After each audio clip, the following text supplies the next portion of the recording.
O vídeo de hoje está super, hiper, mega divertido. O vídeo de hoje é fazendo slime na mesa.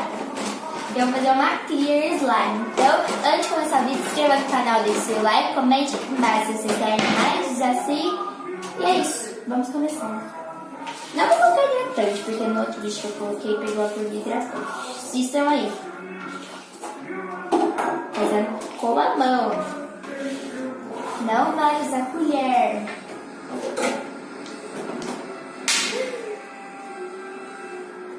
Ajudei.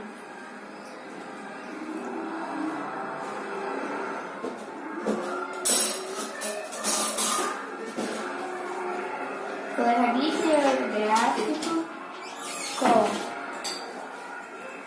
lantejoulas holográficas. Eu não quero usar estrelinha, nada disso. Nem corante, não.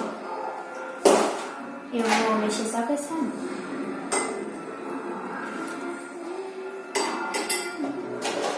Muito lindo.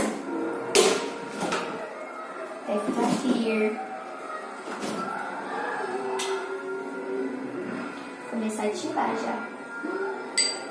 Muito carinhoso. Ai, produção, calma.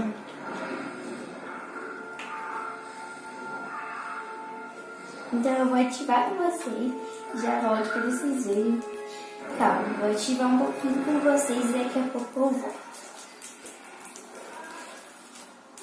Ai, a produção tá muito mole.